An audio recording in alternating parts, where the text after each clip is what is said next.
Hi there, welcome back. In DaVinci Resolve 17, you can save a customized transition as a preset and reuse it later. Similar to system built-in transitions, you can also set a preset as standard transition or add it to your favorites. Here in the timeline, I have some clips of a Christmas parade. Go to the video transitions in the effects panel. Add a slide transition between the first and second clip. The transition looks a bit plain with default settings. We will adjust the parameters and make it more smooth and dynamic.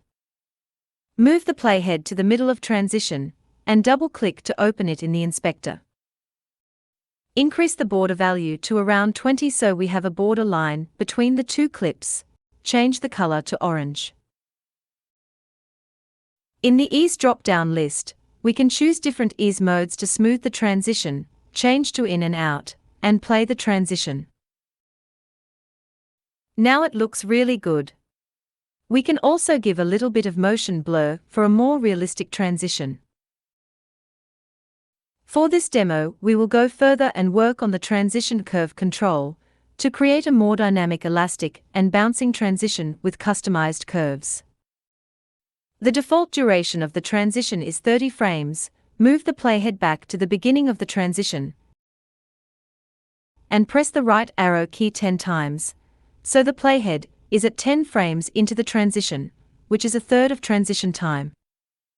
In the inspector, click this diamond button to mark a keyframe for the transition curve parameter. Change the value to 0.5.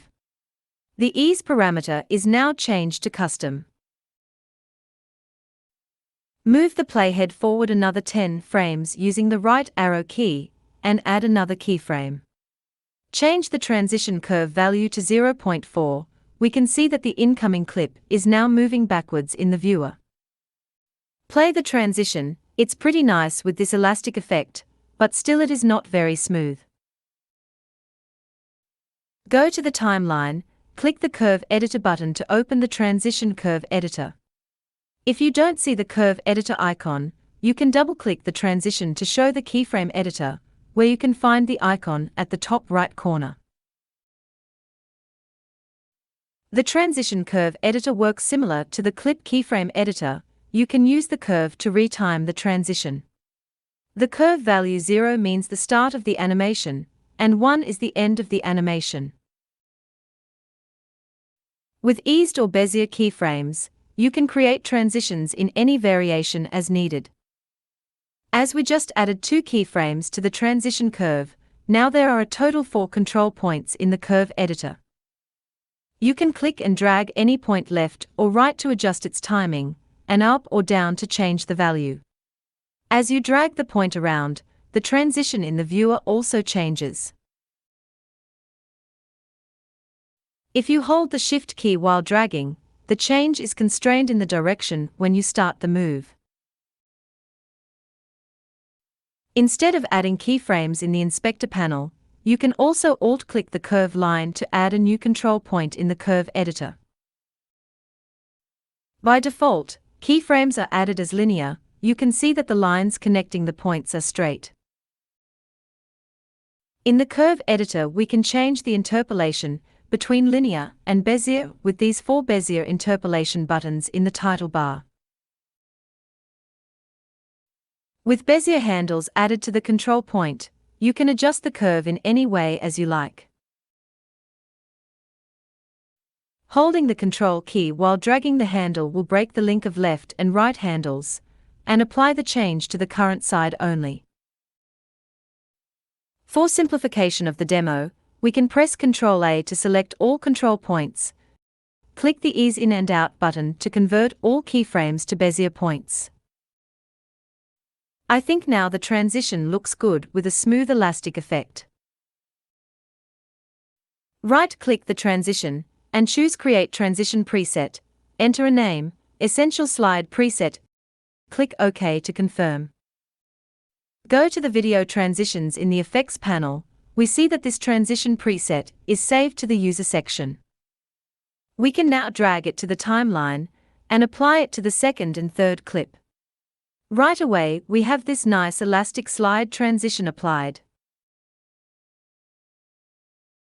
We can change the duration of the transition. The curve will be adjusted automatically to match the new transition length, either extended or reduced.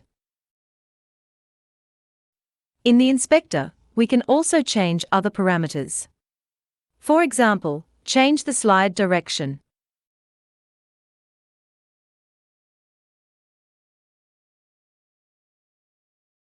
Remove the border.